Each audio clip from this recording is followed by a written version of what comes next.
disponível para as questões. Antes de mais, é um gosto ter-vos aqui, particularmente porque alguns é o segundo e outros o terceiro ano, não é? Do percurso. Espero que estejam a gostar. Eu vos lembro, aos do nono, lembro-me há 2 anos estávamos a iniciar este percurso e isto é fundamental, não é? Imaginem daqui mais 2 ou 3 anos vocês seguramente poderiam estar em qualquer um dos canais de rádio ou televisão, porque já se sentiriam à vontade. Disponível então para as questões que queiram ver, e se houver depois alguma dúvida, tentamos tirar, está bem? Bom dia, Sr. Diretor. Somos as turmas do 8º C e do 9º D e gostaríamos de lhe colocar algumas questões sobre o arranque do ano letivo, bem como sobre o arranque do ano letivo, bem como sobre o seu desempenho como novo diretor da escola. 2 questões, arranque do ano letivo e o desempenho como diretor. Pois bem, vou começar como diretor porque depois o arranque do ano letivo dependeu muito do desempenho da equipa diretiva, é isso. Enquanto diretor, como sabem, sou um novo diretor. O diretor, não sei se conhecem, é eleito através de um órgão que se chama Conselho Geral. As pessoas que se querem candidatar a diretores apresentam a candidatura ao Conselho Geral. O Conselho Geral, que é composto, é um órgão de regulação da estratégia da escola, é composto por professores, por funcionários, por assistentes operacionais, por pessoas da Câmara, por parceiros de outras entidades, grandes empresas. Por isso são 21 elementos, 21 conselheiros. E o diretor resulta aquele que a candidatura teve maior número de votos. No nosso caso aqui, houve 2 candidatos, e eu fui o candidato que tive mais votos. Por isso, fui designado de diretor e tenho um mandato, um tempo de exercício de diretor de 4 anos.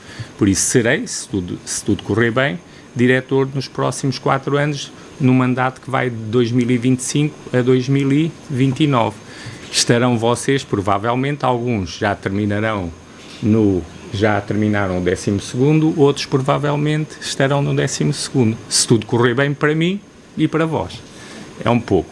Enquanto diretor, este diretor tem uma equipa diretiva, como vocês sabem, constituída por 3 adjuntos do diretor e 2 assessores.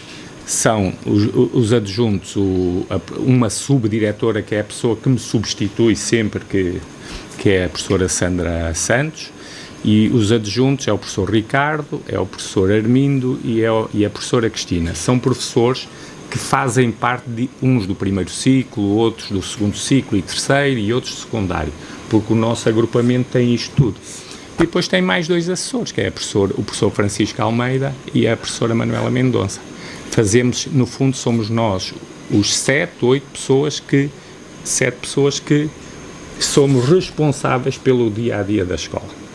Entre estas atividades surgiu então o dia do início do ano letivo. Como sabem, iniciámos no dia 12, não foi? Foi dia 11, dia 12, uma quinta e uma sexta-feira, a recepção aos 5º anos, no dia 11, no dia 12 já a recepção depois a todos os anos de escolaridade, e começámos efetivamente as aulas no dia 14. 12, 13, 14, 15, dia 15, segunda-feira, salvo erro. Depois é só uma questão de corrigirmos o dia. A minha opinião é que correu muito bem. Não sei se, enquanto jornalistas, enquanto alunos, correu muito bem. A minha e da minha equipa, foi uma transição. Eu acho que quando se muda gestão, quando se muda pessoas, quando se muda direção, há sempre um risco de não começarmos bem. Mas, felizmente, na minha opinião, correu bem. Acho que temos as condições para ter um bom ano letivo. Obviamente que ainda nos estamos todos a adaptar, estamos todos a ajustar, provavelmente a novos professores. Não sei se vocês têm novos professores. Todos os anos há sempre movimentos de professores, uns vão embora, outros vêm. Vocês já sentiram isso? Já estão aqui há 3, 4 e 5 anos, não é? Percebem disso? Por isso, salvaguardando estas pequenas coisinhas, estas pequenas nuances, o resto. Aqui, sim, há uma medida que vocês sentiram que é efetivamente estruturante para o vosso dia-a-dia atualmente, que não era até o ano passado, que é a utilização dos telemóveis. E a utilização dos telemóveis, para mim, era uma preocupação porque pensava que não ia ser fácil. E não é, obviamente, mas estamos a perceber que uma proibição, que não deixa de ser uma proibição, está a ser bem cuidada da vossa parte. Isto é, são muitos os alunos que respeitam essa proibição. Nós, como sabem, vai até ao 9º ano a proibição do uso do telemóvel, e é isto que vos obriga a ajustar. Foi assim a medida de maior diferença dos anos anteriores. Pronto, não sei se respondi à tua questão. Responde. Obrigado. Senhor Diretor, o que o motivou a escolher a profissão de professor? Sempre foi o seu sonho? Isto é uma pergunta muito interessante para os professores.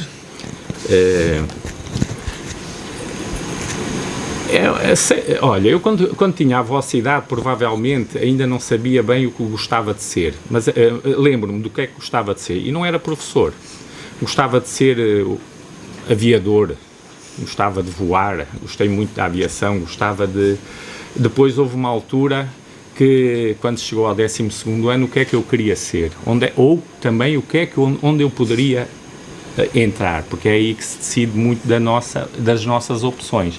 Mesmo assim, terminando, se for um curso, ainda surge outra coisa, que muitas vezes tiramos um curso numa determinada área e vamos ser profissionais noutra área. E quando entrei na universidade, entrei para um curso que era de Educação Física. Eu sou professor de Educação Física. E entrei e estive 5 anos a tirar esse curso, aqui na Faculdade de Desporto da Universidade do Porto. Obviamente, quando eu escolho Educação Física, poderia não ser só professor, porque há várias opções. Podia ser treinador de futebol, podia ser formador num ginásio, podia ser gestor desportivo. São várias opções que existem mas eu quis ser professor. E quis ser professor porque eu gosto imenso de ensinar. Sempre gostei. E continuo a gostar, embora não dê aulas atualmente. Poderia dar, mas não dou. Mas não dou não porque não gosto de dar aulas, bem pelo contrário. Tenho pouco tempo para me dedicar ao tempo que os meus alunos precisam.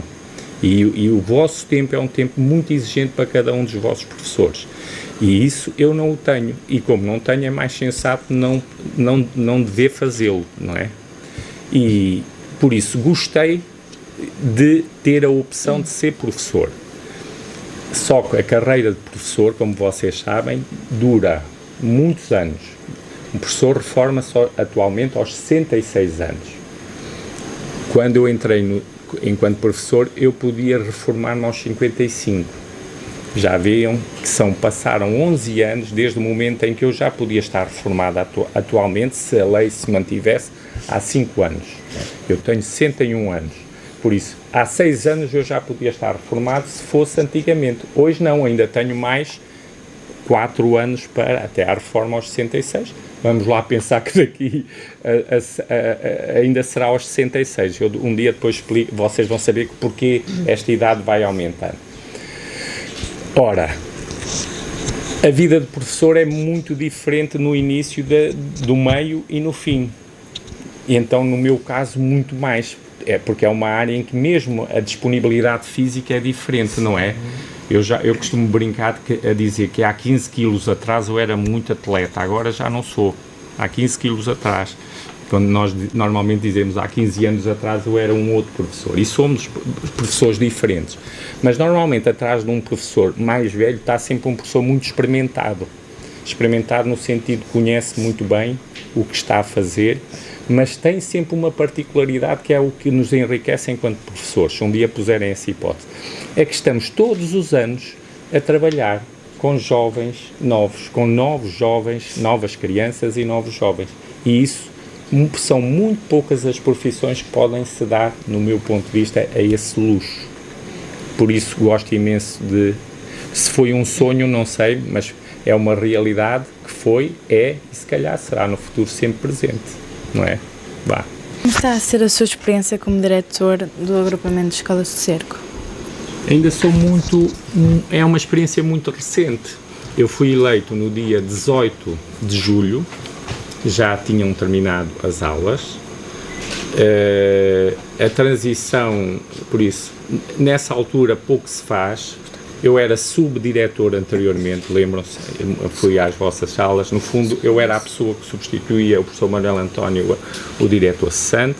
Era um professor que fazia, mas a experiência de diretor nunca a tive. É a primeira vez, por isso estamos a falar de uma experiência muito recente. E é particular, é muito exigente do ponto de vista do dia a dia, muito exigente. Só para terem uma ideia, o diretor recebe diariamente cerca, até agora, eu espero que isto mude, mas agora, no início do ano, cerca de perto de 300 e-mails e tem que dar resposta a isto tudo. Ora, nós temos que saber, enquanto diretor, delegar nas pessoas para nos ajudarem, porque se centro isto tudo em mim, qual é a possibilidade disto correr bem? Nenhuma. Vai correr mal porque nenhum de nós consegue fazer nada sozinho, não é? Para fazer a entrevista temos aqui 5 colegas. Se fosse um só a fazer, provavelmente a entrevista não ia sair bem. Nós precisamos sempre de todos. E o exercício de diretor exige sempre muita cooperação, muito compromisso com todos aqueles que lhe podem ajudar. Tem sido uma experiência exigente, vamos lá ver se corre bem. Eu admito que sim, vamos ver. Eu tenho sempre esperança. Quais são os maiores desafios que está a enfrentar como diretor deste agrupamento? O grande desafio do nosso agrupamento não é de agora, foi sempre. Nós somos uma escola que se chama TAPE, já devem ter ouvido falar o que é um TAPE, é um território, é uma escola que está num território como o nosso, que é considerado de intervenção prioritária, isto é, tem muitos problemas, como vocês conhecem, sabem, vivem esse dia. E é um TAPE, nós somos um TAPE. E somos um TAPE e não somos o único, são muitos TAPEs a nível nacional. E os desafios dessa escola são sempre o insucesso, que é um problema da nossa escola, o insucesso dos alunos, o absentismo, muitas faltas, os alunos faltam muito, e a indisciplina. Também temos níveis de indisciplina muito grandes. Porquê? Por tudo. Por isso é que somos um TAPE.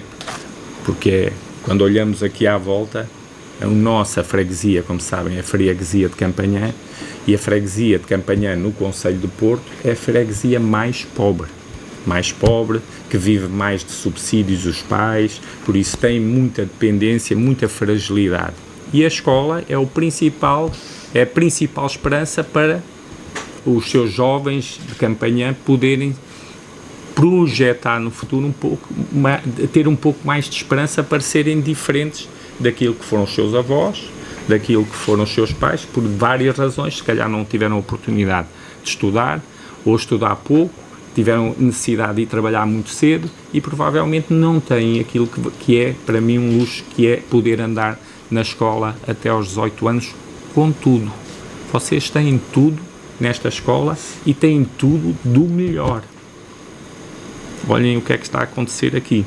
Isto tudo, são poucas as escolas que também o têm, mas nós muitas vezes não sabemos aproveitar. Aproveitemos isso, porque é um privilégio e se calhar vamos nos tornar no futuro grandes jornalistas, mas não é necessariamente jornalistas, podem ser um bom homem que trabalha a fazer pão, um bom serralheiro, um bom arquiteto ou um bom futebolista. Tudo é exigido. Se formos bons naquilo que fizemos um dia, seremos obviamente um país melhor. Não é só uma escola, é um país melhor. Muito bem. Que estratégias pretende implementar para melhorar o funcionamento deste agrupamento? Eu, quando me candidatei, tenho que sufragar, pôr à aprovação um plano de ação, é um projeto de intervenção. O diretor tem que apresentar um projeto de intervenção que diz para o que vai e o que é que quer melhorar. E eu disse assim, nesse projeto, por outras palavras, quero trabalhar para aquilo que é uma obrigação, que os alunos tenham mais sucesso escolar, para aqueles 3 grandes problemas que falei. Queremos trabalhar, não é o quero, é o plural, queremos trabalhar para que os alunos faltem menos às aulas e queremos trabalhar para que haja menos indisciplina. E tudo serve, por isso é que também há técnicos especializados, aos serviços de psicologia, aos assistentes especializados, que nos ajudam a tentar melhorar estas 3 grandes dimensões. Mas também, para além disso, queria inovar, porque isso já vem de trás, é um problema que o antigo diretor, anterior, todos tentam sempre melhorar. Aqui temos a questão da inovação do ponto de vista digital, fazer com que se utilize e bem o digital nas salas. A questão do telemóvel, a proibição não é um problema para proibir, é educar para usar bem o telemóvel. E usar o telemóvel pode acontecer na sala de aula, se for para usar bem, porque tem uma determinada intenção educativa. Mas se for para usar, para estar ali, a não ouvir o professor e a estar no jogo ou noutra coisa qualquer, isso não é um uso adequado. Por isso, quando proibimos, temos que também ensinar, educar a usar. E muitas vezes estamos a educar vocês, jovens, e estamos a educar os pais. Porquê? Porque dizemos aos pais, se a Ariana não pode trazer o telemóvel para a escola porque não o pode usar, se calhar o pai ou a mãe vai dizer assim, então não precisas de telemóvel na escola, não é? Ora, também é esta mensagem que nós estamos a querer dizer. Vocês não podem usar, mas os pais reflitam na necessidade do uso aqui. Porque muitas vezes nós aqui, vocês de certeza já foram tentados, ali atrás não está nenhum prof, vamos lá pegar no telemóvel e vamos ver. Pelas vossas caras já vi que foi possível, e isto aconteceu. Não? Afonso? Ainda não houve aqui nenhum... Olha, não me parece. Há ali alguém que já me está a dizer que provavelmente foste tentado. Mas vão de concordar comigo que de certeza foram tentados, não é? Porque não se limpa uma mesa só passando uma esponja, entre aspas. Nós não mudamos hábitos, comportamentos por proibição. Mudamos porque educamos-nos. Eu, para começar a usar estes óculos como nunca usei, vou usar uma vez, depois não me apetece, depois olho para o espelho, opa, não fico nada bem, mas quando os olhos começam a falhar muito, eu vou ter que usar, não é? É um pouco isto. Nós necessitamos nos educarmos para o uso das coisas e esse é um grande desafio. Mais digital na escola, tudo o que é processos, digitalizá-los, tornar a tecnologia também ou não ser-nos úteis, de modo a que qualquer um dos vossos pais, isto é um exemplo, esteja em casa ou no trabalho e saiba que naquela hora a Inês faltou, porque não foi à aula. O Afonso não entrou na escola com o cartão. E isso é preciso educar. E nós tentamos, e nós temos esses instrumentos todos. Por isso podemos utilizá-lo. É a minha intenção tirar proveito dessas ferramentas todas, de modo a que a escola possa ser mais tecnológica e menos trabalhosa daquilo que há bocado falei. Lembram-se quantos e-mails eu tinha para, normalmente, é umas centenas, 2 centenas, é uma imensidão. Se for a responder aquilo 1 a 1, chego ao fim do dia e ainda vou em metade. Relativamente à falta de professores que existe em muitas escolas, há horários para preencher neste agrupamento? É uma pergunta que está sempre na ordem do dia. Vocês ouvem, é um problema nacional, a falta de professores. E já falámos há bocado do sonho de ser professor, não é? Porquê é que então faltam professores? Será que os atuais jovens não sonham? Ou é uma profissão, ponto de interrogação, que não é apelativa? Vocês ouvem falar em greves de professores, não é? Ouvem a falar em reivindicações dos professores para uma melhor, para melhor qualidade do exercício da função de ser professor. Quem é que forma professores? São as universidades. As universidades sejam os professores de línguas, sejam os professores de ciências, sejam os professores, quando falo de ciências, tudo, de ciências, de línguas, falo todas as línguas, inglês, português, sejam os professores da Faculdade de Desporto, professores de Educação Física, as de Belas Artes, professores de EVs, e isso, são universidades. E os alunos, quando acabam o 12º ano, quero ser professor, tenho o sonho de ser professor, vou para a faculdade. O que é que acontece atualmente? Estas faculdades estão cada vez a ter menos alunos. E têm menos alunos por muitas razões. Uns porque o sonho deixou de existir, outros não. Ainda nessa altura ainda se olha muito para o sonho. E vai-se mais pelo sonho do que projeta-se na vida. O confronto com a realidade é depois. E então o que é que acontece? Se calhar olha-se para a profissão de professor e não é apelativa. Quer dizer, se conseguirem pensar, projetar um sonho, não é um sonho, uma realidade, daqui porem-se no papel do professor Anselmo e projetarem-se passado 20 anos, que é a idade em que podem ser daqui a 20 anos professores, perguntem-se se gostavam de ser professores estando a estar com os vossos colegas. Imaginem, é um exercício de imaginar. Alguns dizem, isto eu não quero para a minha vida. Porquê? Porque não sinto que é útil, mas nenhum de nós desistiu do sonho. Continuamos a pensar que somos úteis e estamos a fazer para vocês crescerem. Ora, muita gente hoje não quer ser professor porque não quer se confrontar com uma realidade que é cada vez mais difícil. É uma carreira que não é tida como querida, não é o termo. Ela é útil, mas não é valorizada. Antigamente, há muitos anos, no tempo dos vossos avós, havia 3 profissões que eram reconhecidas pela sociedade. 3 profissões, uma delas era o padre, reconhecido pela população, era o professor e era o médico. Hoje, provavelmente, todos nós reconhecemos que o professor é uma profissão nobre, mas profissão nobre. Entendemos que ser professor é nobre, é uma profissão muito bonita, mas ninguém o quer ser. Ninguém, entre aspas, muita gente não quer ser. Porquê?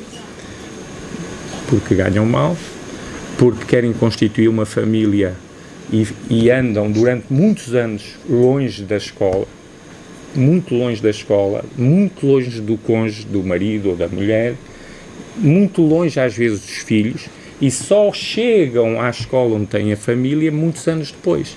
E as pessoas fazem opções, ou quero ser professor e tenho estas condições, ou então desisto do meu sonho, vou fazer uma outra profissão que é quase tão bem paga como esta e não tenho e não posso ser professor. Às vezes desistimos assim. E isto está a acontecer. Mas no nosso caso, por sermos uma escola na cidade do Porto, segunda cidade deste país, a falta de professores e ser uma cidade no norte do país, a falta de professores é menor. Onde é que se sente muita falta de professores? Em Lisboa, capital, ali na zona de Setúbal e no Algarve. Curiosamente, o Algarve deixou de ter universidades de formação de professores. Quando não se tem na região universidades para formar professores, passado uns anos não temos professores, não é? Lisboa é muito grande e precisa de muita gente. A maior quantidade de professores formada não é em Lisboa, é no norte. Por isso nós não sentimos muito nós sermos úteis, de modo a que qualquer um dos vossos pais, isto é um exemplo, esteja em casa ou no trabalho e saiba que naquela hora a Inês faltou, porque não foi à aula. O Afonso não entrou na escola com o cartão. E isso é preciso educar.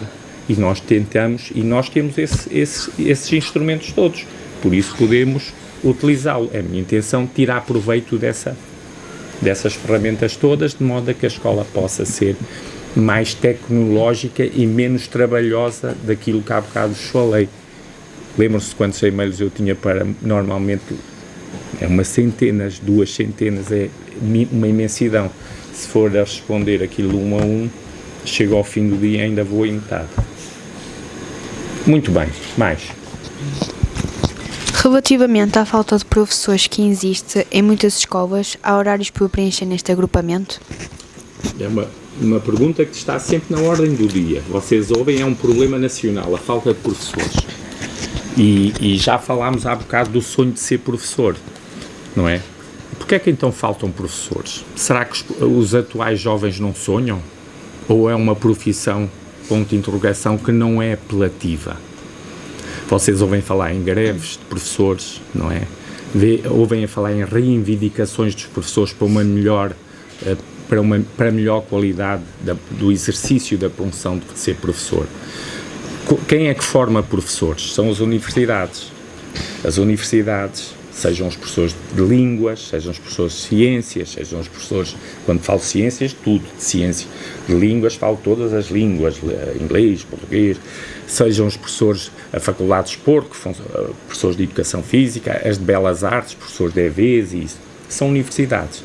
E os alunos, quando acabam o 12º ano, quero ser professor, tenho o sonho de ser professor, vou para a faculdade. O que é que acontece atualmente? Estas faculdades estão cada vez a ter menos alunos. E têm menos alunos por muitas razões. Uns porque o sonho deixou de existir, outros não. Ainda nessa altura ainda se olha muito para o sonho. E vai-se mais pelo sonho do que projeta-se na vida. O confronto com a realidade é depois. E então o que é que acontece? Se calhar olha-se para a profissão de professor e não é apelativa.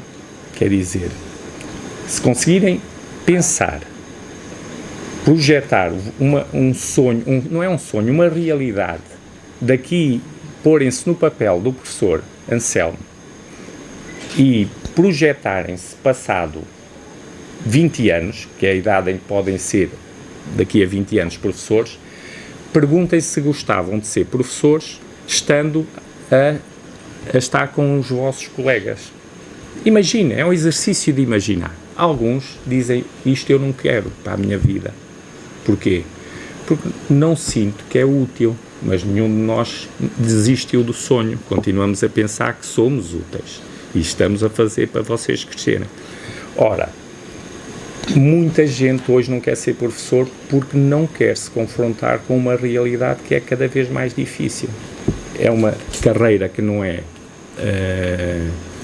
tida como querida, não é o termo. Ela é útil, mas não é valorizada. Antigamente, há muitos anos, no tempo dos vossos avós, havia 3 profissões que eram reconhecidas pela sociedade. 3 profissões, uma delas era o padre, reconhecido pela população, era o professor e era o médico. Hoje, provavelmente, todos nós reconhecemos que o professor é uma profissão nobre, mas, profissão nobre, entendemos que ser professor é nobre, é uma profissão muito bonita, mas ninguém o quer ser, ninguém, entre aspas, muita gente não quer ser. Porquê? Porque ganham mal, porque querem constituir uma família e andam durante muitos anos longe da escola, muito longe do cônjuge, do marido ou da mulher, muito longe às vezes dos filhos, e só chegam à escola onde têm a família muitos anos depois. E as pessoas fazem opções, ou quero ser professor e tenho estas condições, ou então desisto do meu sonho, vou fazer uma outra profissão que é quase tão bem paga como esta e não tenho que e não posso ser professor. Às vezes desistimos assim. E isto está a acontecer. Mas no nosso caso, por sermos uma escola na cidade do Porto, segunda cidade deste país, a falta de professores e ser uma cidade no norte do país, a falta de professores é menor. Onde é que se sente muita falta de professores? Em Lisboa, capital, ali na zona de Setúbal e no Algarve. Curiosamente, o Algarve deixou de ter universidades de formação de professores. Quando não se tem na região universidades para formar professores, passado uns anos não temos professores, não é? Lisboa é muito grande e precisa de muita gente. A maior quantidade de professores formada não é em Lisboa, é no norte. Por isso nós não sentimos muito. Não temos falta de professores, temos pontualmente professores que adoecem, que pedem, metem atestado médico e nós temos que substituir o professor. Normalmente conseguimos substituir porque estamos nesta cidade, no Porto. Se estivéssemos em Lisboa, provavelmente eram daqueles alunos, como houve na comunicação social, que estão um ano sem um determinado professor. E isto é muito, muito, muito complicado. Não ter professores atualmente é um problema enorme deste país.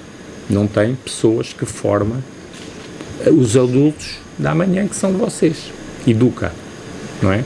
Sem professores, só temos os pais para nos educarem. Mas os pais é a educação não formal. A formal é a escola. Pode-nos dizer quais são os grupos mais afetados? Olha, um grupo muito complicado que nós não temos, mas sentimos isso, é o das tecnologias, das TIC. O que é que acontece? Os professores de TIC são, por norma, professores de informática, de engenharia informática. E esses professores, depois, enquanto ainda são professores na faculdade, fazem aquilo que se chama uma parte para ser professor. Ora, atualmente, maior parte das pessoas, TIC é um problema. Se deixamos de ter um professor de TIC, muito dificilmente conseguimos substituí-lo. Ou então temos que recorrer, em último caso, a professores que ainda são alunos nas faculdades. Ora, ser aluno da faculdade de letras ou de educação física ou de matemática não é a mesma coisa que ser professor. Para ser professor tem que se licenciar, tem que tirar o mestrado e depois é que se faz professor. O mestrado é o que permite ser professor. E estes alunos ainda não têm mestrado de educação. Provavelmente serão eles, proximamente, que sejam eles de TIC, de línguas, de outras disciplinas, os professores, os novos professores. Eu, quando comecei a dar aulas, há muitos anos, em 1989, comecei em 86, vocês ainda, os vossos pais não eram nascidos, se calhar, mas em 1986, 87, 88, eu tive colegas que eram alunos do 12º ano, e eu já tinha terminado o meu curso. Porquê? Porque nessa altura também havia falta de professores. E não havendo professores, só temos duas hipóteses. Ou recrutamos professores de outros países, imigrantes, de países mais pobres, mas que são excelentes professores também. E pensamos que por serem imigrantes, não, são bons professores. Ou então abrimos a possibilidade de haver mais professores, mas sem o tal mestrado de educação. Eu vou dar 4 ou 5 horas à escola de TIC, mas isso tem implicações depois também na qualidade do ensino. Eu vou fazer lá um serviço, estão a ver? E depois vou-me embora. Depois surge ali outra possibilidade e eu vou para lá. Isto é muito diferente da carreira que vocês têm dos vossos professores. Começaram há muitos anos, continuam enquanto professores e provavelmente vão terminar a carreira aos 66 anos enquanto professores. Nós estamos a falar de malta que provavelmente vão ser momentaneamente professores, mas provavelmente não terão uma carreira como a dos vossos professores, cumprida, o tal concretizar do sonho, não é? Considera que o número de assistentes operacionais colocados é o suficiente para o agrupamento? Dizer-vos como é que se obtém o número de assistentes operacionais. Há uma regra que diz assim: tantos alunos, tantas escolas e a tipologia de escola, porque uma coisa é uma escola que, como que não é a nossa toda plana, mas eram as do vosso primeiro ciclo, porque algumas ainda têm primeiro piso. Por isso, uma escola como a nossa, que tem 2 andares, vários imensos pavilhões, um número de 1.200 alunos, 200 e tal professores, 1.200 aqui, porque depois nas escolas básicas, mais 6 escolas, somos 1.800, cerca de 1.800 alunos, já fomos 2.000 e tal.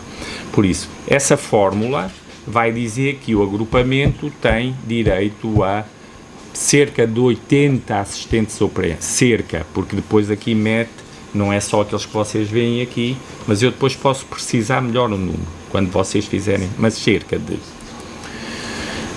E dizem-me assim, a fórmula é a que dá, mas não é bem assim. Porquê? Porque há bocado eu falei-vos que ser professor no início da carreira é muito diferente de ser no fim. Ser assistente operacional, a disponibilidade física de um assistente operacional com 20, 30 anos é diferente quando tem quase 60 anos.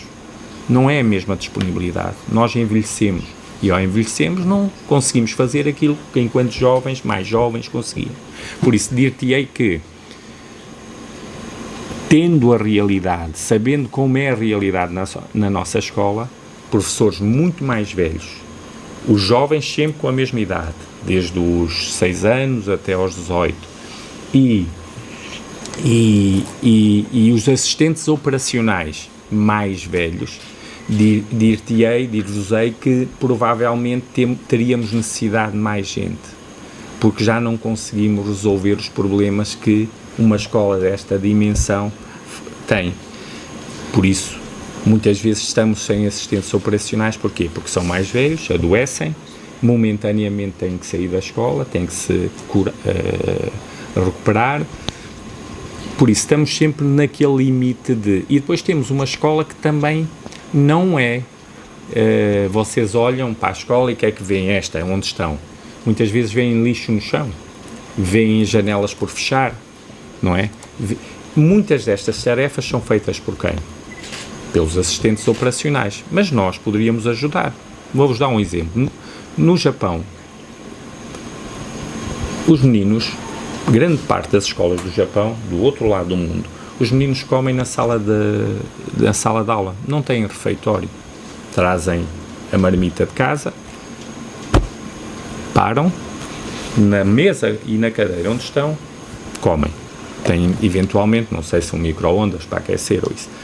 No fim da aula, da refeição, são eles próprios que limpam a sala e deixam aquilo impecável.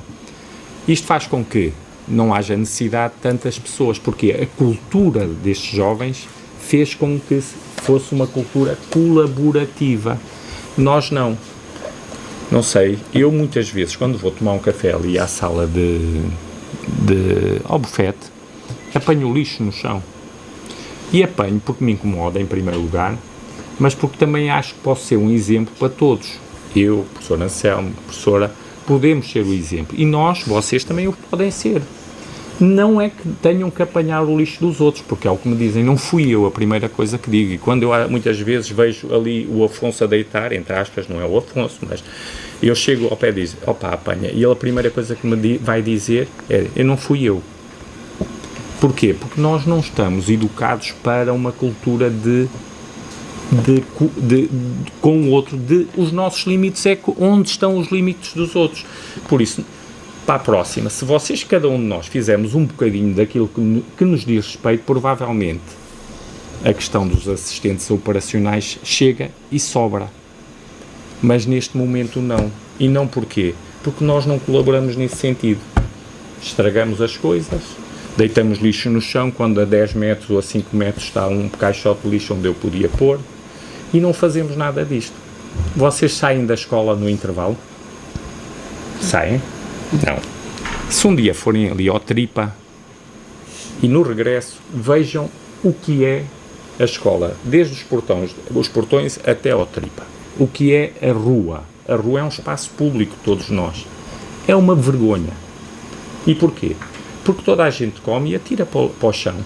Atira lixo. Estamos a evoluir? Estamos. Quando eu era jovem, da vossa idade, não via tanto, era menos lixo, provavelmente, mas bastava sair de carro para fora da cidade do Porto, dava uma curva, sabem o que é que encontrava na curva? Frigoríficos, colchões, sofás, tudo é tirado ali no sítio da curva. Não é meu, atire. É um pouco como nós. Não sei se veem muitas vezes, vê-se este fenómeno, que é, eu tenho a minha casa, o portão da escola, vou limpar à frente do meu portão. Para onde é que eu atiro o lixo? Para o vizinho. Varro o lixo para o lado e varro o lixo para o outro. O meu campo, a minha entrada está limpinha. Agora, o outro é o problema do vizinho. É um pouco isto que nós fazemos no nosso dia-a-dia aqui. Se tivermos esse cuidado, de certeza que a escola vai ser mais limpa e os funcionários não vão ter que estar mais velhos a fazer esse serviço. Se quiserem ainda ajudar, então façam como eu, de vez em quando apanho lixo. Não me caem os parentes em desonra de todo, porque qualquer um de nós devia o fazer, mas não. Esperamos que o outro é que o faça, e isso é pena, porque poderíamos ser um país fantástico. Os outros são, mas não têm aquilo que nós temos, sol. Que coisa boa, não é? Somos um povo latino que gosta das coisas, de brincar, de jogar à bola. Lá em cima não tem sol, mas olha, andamos na rua, aquilo parece um jardim. Ninguém faz isso, ninguém atira. Porquê? Porque se eu atirar um papel na Suíça, por exemplo, que é um país, se eu atirar um papel para o chão, vem logo dizer para o apanhar, e se o polícia me vir, vem-me multar. E nós temos também previsto isso na nossa lei, mas ninguém faz cumprir. Ninguém quer saber de nada, por isso atire-se para o chão. E é um pouco isto. Respondendo à pergunta, dei aqui uma volta muito grande, não são provavelmente o número suficiente para a idade que as pessoas têm, mas cada um de nós pode ajudar muito se o quisermos fazer. Tornam-se a mais até. Porque qualquer um daquelas pessoas que vocês têm ali podia ser quê? Vosso pai, vossa mãe ou vossa avó. Não é? E se vocês tiverem esse cuidado, de certeza que estão a ajudar. Muito bem. Notou alguma alteração no comportamento dos alunos após a proibição dos telemóveis no recinto escolar? Notei maior cuidado. E isso é bom. Quer dizer, a mensagem de algum modo passou. Mas, como há bocado vos disse, não se limpa uma mesa eternamente só passando pela. Isto exige mudarmos comportamentos, exige tempo. E a educação aí é fundamental. Nós temos que estar sempre atentos. Agora, o que é que acontece? Eu já várias vezes, até hoje vamos no dia, hoje são 6, não é? Hoje são 6. Eu até hoje apreendi 3 telemóveis. 3. Um deles, que ficou apreendido aqui, foi o de um menino que no dia anterior tinha chamado 2 vezes a atenção. E ele, no 3º dia, estava a almoçar com ele, estava a almoçar na cantina e ele, na maior, a jogar. Claro que, às vezes, é como aos vossos pais, antes de tomarem uma atitude drástica, o que é que eles fazem? Informam, dizem, olha, porta-te bem, não sei quantos. Quando isto não resolve, tomam uma atitude, não é, drástica. Aí, vamos lá. E eu aprendi um desses, teve que vir o avô buscá-lo. Os outros 2, fiz aquilo que devemos fazer. Peguei no telemóvel, cheguei aqui dentro ao meu colega Armindo, ao adjunto, e perguntei, este menino já tem alguma apreensão, algum registro que já feito por outra pessoa qualquer, se estivesse ainda identificado, esse telemóvel era confiscado e era entregue ao pai ou ao encarregado de educação. Se não tivesse nenhuma sinalização, eu aí fiz o que fizemos, damos o telemóvel ao aluno ou à aluna e dizemos, para a próxima não podes, é confiscado. Por isso, isto é gradativo. Sensibilizamos, falamos, depois, se for reincidente, confiscamos, e se for reincidente depois, e imediatamente o encarregado de educação vem buscá-lo e entrega ao filho ou ao educando, e depois, se continuar a reincidir, aí entra o estatuto do aluno e o processo disciplinar. Tem medidas corretivas, como vocês sabem, e medidas sancionatórias. As corretivas são as menos pesadas. Uma advertência e pode ir no máximo dos máximos até uma suspensão de 3 dias. Por causa de um telemóvel, já viram que é preciso ser mesmo não cumpridor, não querer saber de nada. Nem o pai, nem os pais, nem o aluno. Temos situações dessas? Não. Vamos para a 4ª semana, ainda não aconteceu isso. E depois esta escola não é fácil, porque vocês sabem, é muito difícil distinguir um menino do 9º ano de um de 10º. Nós temos meninos no 7º e 8º ano que já podiam estar no 10º ano. Eu olho para eles e não consigo dizer se aquilo é um aluno de 10º ou de 7º. No entanto, ele tem a idade, porque chumbou, reprovou, não é? Mas o colega dele com a mesma idade já está no 10º. Qual é a diferença entre eu, que reprovei, estou no 8º, e o Afonso, que não reprovou e está no 10º? Em termos de necessidade do aparelho, não é nenhuma. No entanto, a regra é dizer, eu não posso e tu podes. Não é pela necessidade, é porque ele estudou, entre aspas, e está no 10º. Eu não. Isto não é fácil, não entra na cabeça de muita gente. Por isso, eu até estou surpreso enquanto medida. Acho que a comunidade discente, os alunos, estão a cumprir. É óbvio que vocês andam pelo espaço da escola e de certeza que vêem muita gente com telemóvel a usá-lo indevidamente. Só que nós também somos, não somos, a nossa função não é só ser vigilante. É quando vou a deslocar-se, vejo e intervenho, como há bocado com o lixo. Mas se não vou sair daqui, andar aí a fazer de vigilante, a ver à procura de telemóveis. Não é? Bom, não me interessa. Interessa é que vocês só usem o telemóvel, primeiro onde for possível usar, e se usarem, que o venham pedir excepcionalmente para usar. Porque também há medidas excepcionais, como vocês sabem, para o uso do telemóvel. Ou por doença, ou porque somos migrantes e não sabemos português e ele pode nos traduzir. São estas as situações excepcionais que estão até aos alunos no 9º ano para poderem usar.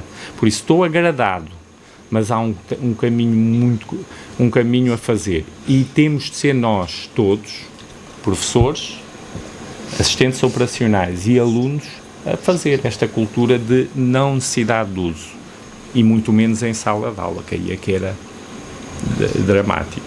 Fora do espaço de sala de aula é a novidade, porque lá dentro já, em muitas das vezes, já não era permitido. Agora fora é que não, e era onde vocês muitas das vezes.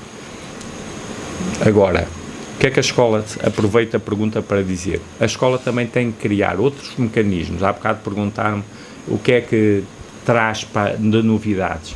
A escola tem que criar, por causa desta medida, espaços para os jovens, as crianças e os jovens também brincarem, que substituam o telemóvel. Estamos a pensar o quê? Se calhar vamos ouvir-vos. Vocês vão ter, quarta-feira, o primeiro fórum, não sei se já vos falaram, que vai dar voz aos jovens. Os alunos, os delegados e subdelegados do 5º ao 9º ano, durante a manhã, vão sair da sala de aula e vamos todos para ali. E vão falar, e nós vamos criar este fórum de todos os meses um fórum, e vocês vão lá e vão falar sobre aquilo que vos preocupa, mas também vai ser um espaço onde vocês vão comprometerem-se com aquilo que gostavam de ver acontecer na escola. Por isso é que se chama Fórum Dar Vozes aos Alunos. E depois levam isto para a vossa sala, para o vosso diretor de turma, vão discutir isto em assembleia de turma, e depois no mês a seguir levam a questão e vamos começar a aprender a ser aquilo que nós muitas vezes chamamos o saber escutar, não é? O saber estar e o saber escutar em espaços, discutir abertamente, estar colocar as nossas posições, saber falar para os colegas, ir para o púlpito, isto é, para o palco, e ouvirem-se. Muito bem, vocês aí já levam vantagem. Porquê? Porque andam neste plano de inovação. Vocês expõem-se muito e já estão muito mais bem preparados do que provavelmente alunos do 9º ano, colegas, ou do 8º, que não têm isto. Pela primeira vez vão ter que falar para colegas. Na sua opinião, seria pertinente alargar a proibição do uso dos telemóveis até ao 12º ano de escolaridade? Acho muito difícil mesmo, e nem vos vou dizer a minha opinião em relação ao telemóvel, porque eu acho que, há bocado eu disse-vos, se nós fôssemos pessoas que entendessem que o telemóvel na escola não traz mais-valia só quando o professor entender que é uma mais-valia, nós não tínhamos necessidade de ter telemóvel. Porquê? Porque não precisamos dele. Numa sala de aula, se o professor disser que não é preciso ter telemóvel, eu não preciso de telemóvel. Aliás, eu passei a minha vida toda sem telemóvel. Não havia, num primeiro momento, e depois, por isso não precisava dele. E os pais, muito preocupados, dizem-nos assim: mas o meu filho tem o telemóvel para comunicar, às vezes, o que se passa. Pois é, o problema é mesmo esse, muitas vezes. É que não deixa de haver um canal de comunicação. Vocês, se precisarem de comunicar com os pais, o que é que fazem? Vão ali ao PBX, ligue-me para o meu pai. Ou, melhor ainda, o pai não vos dá um smartphone e dá-vos aqueles que vocês, como é que se chamam, uns telefones que não têm internet, são mesmo telefones. Têm um nome agora que não me lembro. Esse não está proibido. Se é para comunicar com os pais ou com alguém, podemos usar esse. E esse não é proibido. O problema é o outro. É o uso da internet e o que é que ela nos permite. E por isso, se nós usássemos responsavelmente o telemóvel, nós não tínhamos que proibir nada, porque fazíamos uso responsável do telemóvel. Percebem? Não tínhamos que proibir. É a mesma coisa que há bocado aquele exemplo dos japoneses que eu vos dei no almoço. Nós não precisamos de pedir a esses alunos para deixar a sala limpa. Eles já estão educados dessa forma. O que é que vocês veem quando vão comer com os vossos pais a um restaurante? Olham para o lado e o que é que veem? O que é que vês? O pai. O que é que tem? Telemóvel. A mãe. Telemóvel. O filho. Telemóvel. E a filha. Telemóvel. E se tiver lá a avó, é a única que não tem telemóvel porque não aprendeu a mexer. E aquilo que é um espaço, estarmos aqui a conversar todos, não, está o pai, a mãe, todos a olhar para um ecrã. Há bocado brinquei aqui com ele por causa à noite. Vocês estarem expostos à luz de um telemóvel, por isso é que se diz proibir, porque se está a prejudicar já outras coisas. Não é só a escola, é a saúde. Vocês, a geração atual, pela exposição que tem dos olhos aos ecrãs de telemóvel, letras pequeninas, e ao tipo de jogos que vocês realizam, que são muito rápidos, de estratégia, muito, muito rápidos, vocês, infelizmente, vão estar sujeitos, ou não, mas porque o corpo também se adapta, mas vão estar sujeitos a determinadas doenças que provavelmente não são ainda doenças que nós designamos civilizacionais. São doenças da forma como nós estamos a trabalhar. E esse é um problema. Vocês vão ver, à partida vão deixar de ver tão bem mais cedo, vão ter um cansaço do vosso sistema nervoso, porque estão expostos a muita, e depois a uma realidade que é tremenda. É que o jogo, aqui jogam todos, é que o jogo tem uma particularidade. Se eu morro, eu ganho vida, não é? Volto outra vez a jogar. E estou neste jogo de morte e graça. Na vida, a vida não é assim. E por isso, não é? Na vida nós só temos uma, e a seguir, se morremos, caput. Caput, sabem o que é? E o problema é esse, é que pensamos que muitas das vezes das ações que fazemos, grandes asneiras, decorrem da exposição de jogos, que nos dizem que aquilo é uma coisa que pode acontecer assim momentaneamente.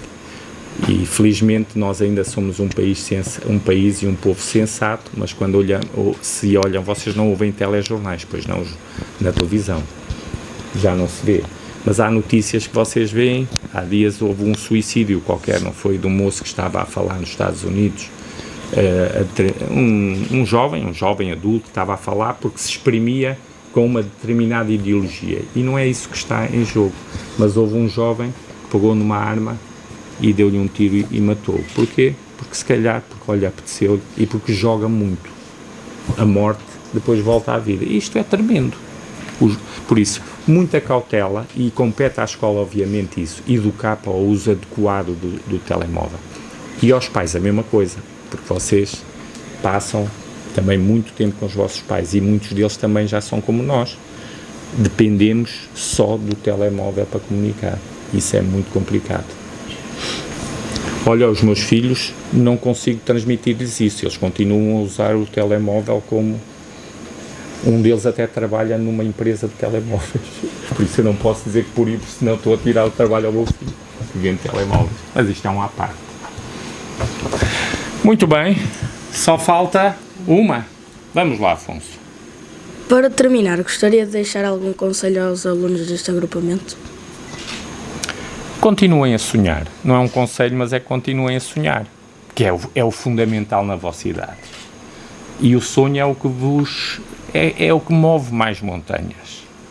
Às vezes nós... há uma música do... Não sei se vocês conhecem o Rui Veloso. É um velhote assim da minha idade. O Rui Veloso era na altura... diz lá um músico que tu gostes. Se gostas de algum atualmente. Português ou estrangeiro? Sim. Não gostas de nenhum? Tu, algum, estás a ver, não conheces?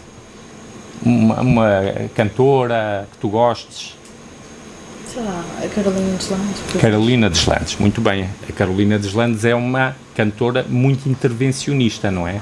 Gosto muito de uma música, não sei se conheces, que é a Saia da Carolina. Gostas? Ela intervém, traz ali uma força tremenda na mensagem que está a dizer, nomeadamente ao empoderamento das mulheres, não é, Carolina? O Rui Veloso era um pouco isto. E o Rui Veloso tem uma música que era, que a letra, que não é dele, era do Carlos T, dizia assim: para mim hoje é janeiro, está um frio de rachar, parece que o mundo inteiro se uniu para me tramar. Era um jovem na altura que, a letra é sobre isto, parece que naquele dia toda a gente está a implicar comigo. Saio de casa é os meus pais, chego à escola é o professor, vão os meus colegas, só me chateiam. Parece que o mundo inteiro se uniu para me tramar. É um pouco isto. Mas depois há outros dias que são extremamente solarenos, tão bons. E há bocado a professora dizia acerca da tua profissão, e nós dissemos um pouco isto. Mantenham um sonho, tenham esse sonho, saibam muito bem sempre o que querem fazer, não é? E isso permite, quando nós queremos, que a coisa aconteça. Normalmente que aconteça. Às vezes temos que ser ajudados por professores, por pessoas, por amigos, por colegas, mas normalmente o que depende mesmo é da nossa perseverança. Se nós quisermos que a coisa aconteça, só muitas vezes depende de nós. Mover esse mundo, essas uniões para nos tramarem. Acontece às vezes, mas é a principal mensagem. Tentem sempre ser bons naquilo que fazem, mas mesmo muito bons. E muito bom não é só ter um teste com satisfaz mais ou... Não. Às vezes é dar um abraço ao colega. Só. E tornar o dia dele mais fácil, já viram? Ou falar com um aluno que veio do Bangladesh e nem sabe onde está, não conhece a escola e muito menos o país, não é? E é um pouco isto. Muito bem, gostei de ser entrevistado. Daqui a uns tempos voltamos outra vez a encontrar-nos, não é? Sim, muito obrigado pela sua colaboração. Nada, obrigado eu.